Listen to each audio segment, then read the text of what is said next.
So remember in the last video we said that the two hexoses, glucose and galactose, both 6 carbons, C6H12O6, they look exactly alike, but where did they differ? It was in carbon 4. Remember how with glucose, the OH group of carbon 4 was pointing down. In galactose, the OH group of carbon 4 is pointing up. So just be able to recognize the difference between them. Okay? Glucose is blood sugar, galactose is definitely not, even though they look very similar.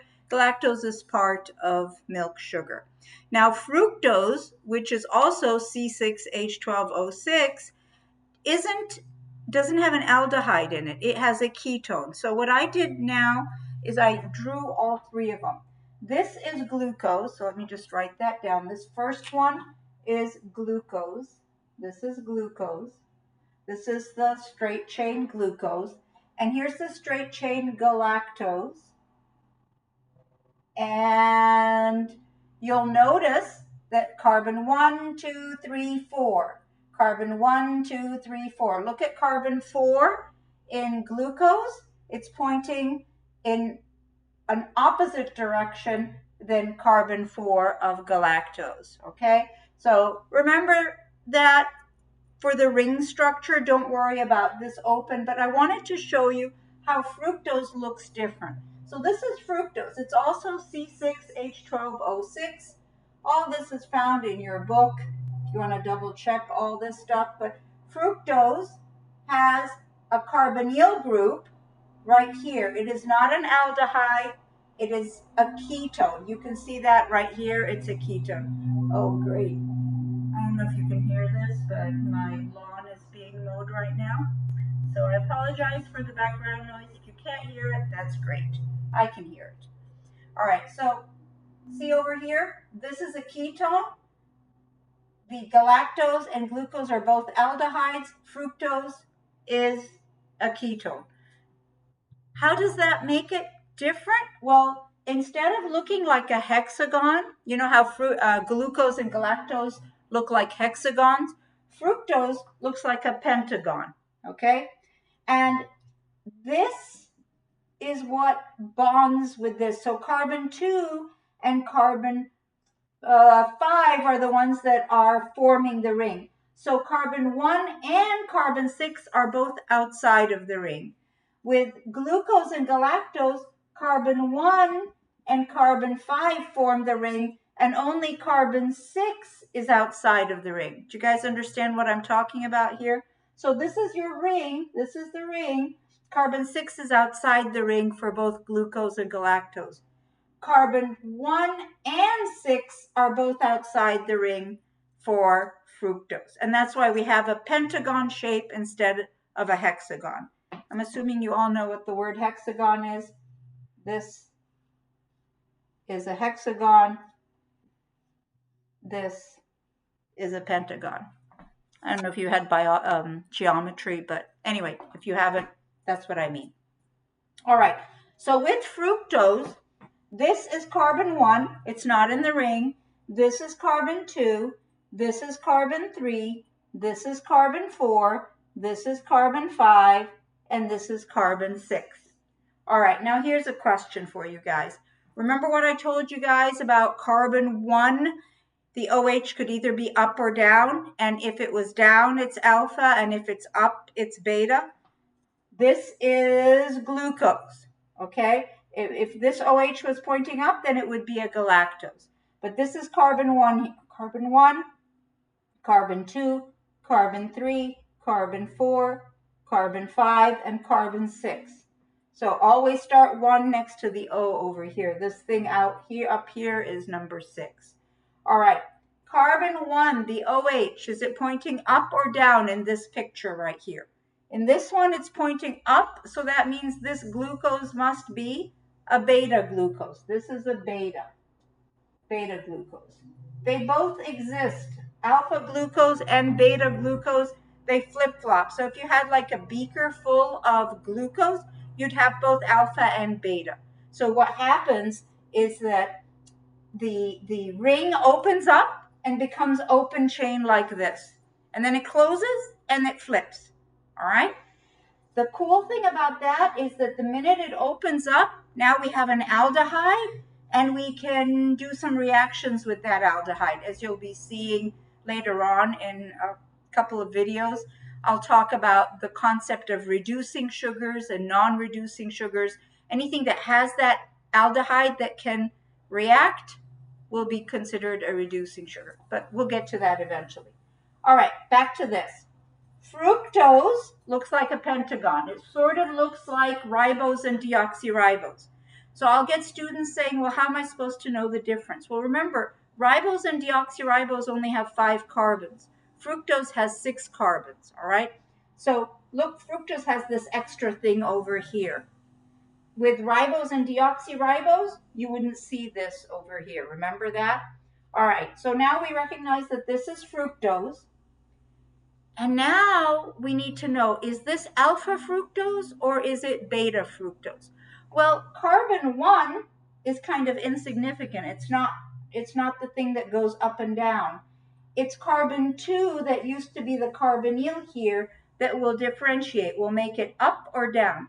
Can you see at carbon 2 here, the OH is up? So that means since it's up, this is a beta fructose. I know these details are really annoying, but they're actually super important because they will help you differentiate between why certain carbohydrates can be digested or they can't be digested. The beta and the alpha and how your body deals with them, super important with all of the bonds that are going to occur. All right, so that's why we have to know this stuff, as annoying as it is. All right, so what did we just cover? Glucose, galactose, and fructose. All 3 of them have the exact same molecular formula, C6H12O6. Glucose and galactose are hexoses. They have the aldehyde group that makes it into a makes it into a hexagon. All 3 of them are hexoses, but the glucose and galactose form a hexagon shape. The fructose, that is also a hexose because it's got 6 carbons, forms a pentagon shape, okay? Carbon 1 of glucose and galactose, that will determine alpha or beta. Carbon 2 of fructose, that will determine alpha or beta. Carbon 2 of fructose, you look at the OH, not this guy here, this is carbon 1.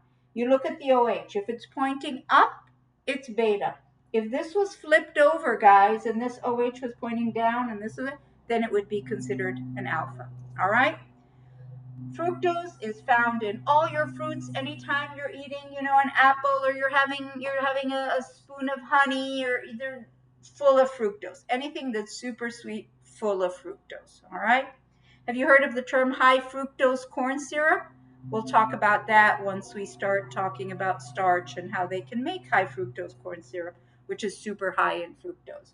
They basically turn glucose into fructose. That's what they do. All right, so we're done with our hexoses, okay? All done with our hexoses, and we're done with our pentoses, and actually we're done with all our monosaccharides. Now we're ready to move into the disaccharides. There are 3 disaccharides that I think I'm going to cover in this class. Yeah. So let me write them down. There's maltose, and there's lactose, and there's sucrose. Okay? Maltose, and remember, a disaccharide means it's made up of 2 sugar units. It's made up of 2 monosaccharides. So maltose is made up of a glucose bonded to another glucose. That's what maltose is. Lactose is made up of a galactose bonded to a glucose. Okay? And then sucrose is made up of a glucose bonded to a fructose. Guess which one is the sweetest disaccharide? Obviously the one that has the fructose in it. Okay, Where do we get maltose from? Maltose is basically a breakdown product of starch.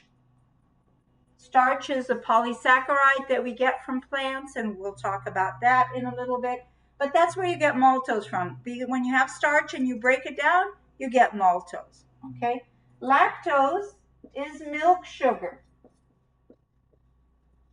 And in the next video, when we talk about the structure of lactose, we'll talk about lactose intolerance and what people experience when they have that.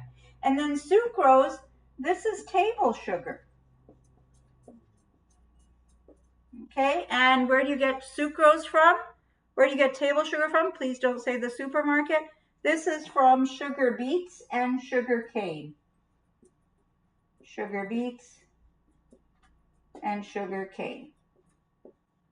Okay, that's where you get the sucrose from. So maltose, lactose, sucrose, those are your three disaccharides. You should know what they're made up of. Maltose, 2 glucoses, lactose, galactose and glucose, and sucrose, glucose and fructose. And in the next video, we'll do the structures and we'll talk a little bit about each one. Okay, good.